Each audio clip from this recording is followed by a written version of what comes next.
श्री गोपाळ कृष्ण भगवान की जय। लेणा नंबर 143। प्रल्हाद बाईसाला देवाचे निरूपण प्रसंगी भट्टोबासांच्या उपहाराचा स्वीकार। एके दिवशी सर्वज्ञ म्हणाले, वानऱ्या, तुमच्यासाठी काही कर्तव्य कर्म आहे हो? भट्टोबासांनी विचारले, जी ते कोणते? सर्वज्ञ म्हणाले, आमची पूजा करा व उपहार करावा। भट्टोबास म्हणाले, हो जी। भट्टोबासांजवळ 6 दाम होते। त्यांनी 3 दामाची कणिक तांदूळ घेतले, तुपासाठी काही दाम बाईसांकडे दिले, मग पूजा द्रव्य आणण्यासाठी नेवाशाला गेले। सर्वज्ञ आतील ओट्यावर बसलेले होते। प्रल्हाद बाईसा सर्वज्ञांच्या दर्शनाला आलेली होती।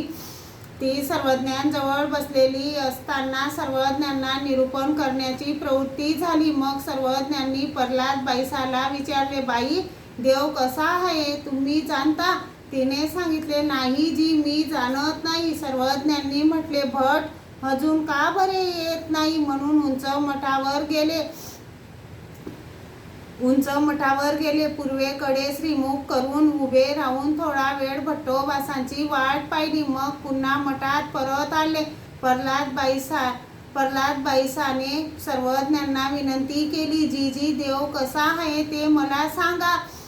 सर्वज्ञांनी म्हटले, देव कसा सांगावा? पुन्हा सर्वज्ञांनी म्हटले, भट अजूनही का बरे येत नाही? असे म्हणून पुन्हा मठावर गेले व उभे राहून भट्टोबासांची वाट पाहिली। नंतर पुन्हा मठात परत आले, आसनावर बसले। प्रल्हाद बाईसाने पुन्हा सर्वज्ञांना विनंती केली, जी देव कसा आहे ते मला सांगा। सर्वज्ञांनी सांगितले, बाई, देव पाषाणाचा नाही, लाकडाचा नाही, मातीचा नाही, कागदी चित्राचा नाही, कापडाचा नाही।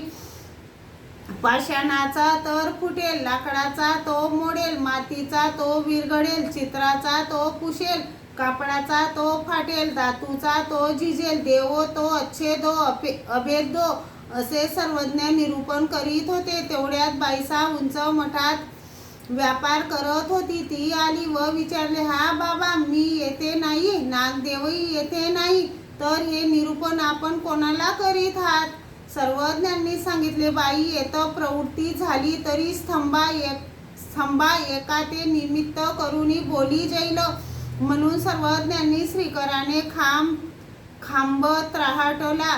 मग सर्वज्ञांनी सांगितले, वानरेश, अजूनही का बरे येत नाही? असे म्हणून वाट पाहण्यासाठी निघाले। उंच उंबरठ्यावर एक श्रीचरण ठेवला। तेवढ्यात भट्टोबास आले, दंडोते घातले, श्रीचरणा लागले। सर्वज्ञांनी विचारले, वानऱ्या, तुम्ही उशीर का लावला? भट्टोबासांनी म्हटले, जी झाला थोडा उशीर। मग भट्टोबासांनी काही पदार्थ आणले होते, ते बाईसांच्या हाती दिले व घेऊन येऊन सर्वज्ञांना विचारले, जी मला उशीर तर लागला नाही, तरी पण उशीर लागला असे आपण का म्हणालात? सर्वज्ञांनी सांगितले, आम्हाला निरूपण करण्याची प्रवृत्ती झाली, म्हणून तुमची वाट पाहत होतो। भट्टोबासांनी म्हटले, हो जी, तरी आता निरूपण करा। मग सर्वज्ञांनी प्रल्हाद बाईसाला जे निरूपण केले तेच भट्टोबासांना निरूपण केले। आनंद शब्दे ईश्वरू बोली, जे आनंदू तो ब्रह्म, तो अच्युत, तो अविक्रिय, तो अव्यक्त, तो अमृत, तो शुद्ध, तो बुद्ध, तो नित्यमुक्त, तो निर्भिमानू, तो परसाक्षित्व, परसाक्षित्व ऐसाई धर्मू तेथ नाही। केवळ तो केवळीची नित्य संबंधे माया असे, माया जेथ संबंधाते पातली असे, तेथची न पवे ऐसीची वस्तू ते ऐश्वर्यादही करुणी सकळही धर्म माया संबंधेची तेथ सर्वात्मकू, तो सर्वातीर्थ, तो सर्व करता, तो सर्व साक्षी, तो ऐसा परमेश्वरू एकू आती। बाईसा उंच मठात उपहार तयार करत होती। बाईसाला जे सुप्रत नव्हते ते साधा आठवण करून देत होती। असा दोघींनी उपहार तयार केला। मग पूजावसराची तयारी केली। भट्टोबासांनी सर्वज्ञांचे श्रीचरण धुतले, सर्वज्ञांसाठी आसन रचले, सर्वज्ञ आसनावर बसले। भट्टोबासांनी सर्वज्ञांची पूजा केली। एकाच्या मताने उलट क्रमाने पूजा केली, धूपारती मंगळारती केली। मग सर्वज्ञ उंच मठाला गेले। तेथे बसले, सर्वज्ञांसाठी ताट केले, भक्तजनांसाठी पत्रार वळी टाकल्या. सर्वज्ञांनी पत्रार वळी बघितल्या व बाईसाला विचारले, बाई, भट्टांची कोणती जागा आहे? तेव्हा भट्टोबासांनी म्हटले, जीजी, मला आणि कुठे जागा आहे? मला श्री चक्रधर महाराजांच्या हृदयातच जागा आहे. मग बाईसाने म्हटले, बाबा, या आरतीच्या ताटातील दिवे मुठा टाकून देईन, मग त्यात वाढून देईन. भट्टोबासांनी ते दिवे व मुठा फेकू दिल्या नाहीत. मग भट्टोबास बसले. सर्वज्ञ जेवण करीत होते. भट्टोबासांजवळ साधा जेवायला बसली होती. भट्टोबासांनी वांग्याच्या भाजीचा देठ असा धरला आणि म्हटले, येल्लो येल्लो, कसे उंदराचे शेपूट पुरण शिजते तसे शिजले आहे. गप्प राहा रे बा नागना, मला जेवू दे. जीजी, या नाग द्यायला काही सांगा ना. सर्वज्ञांनी विचारले, हा काय म्हणत आहे साधे हो?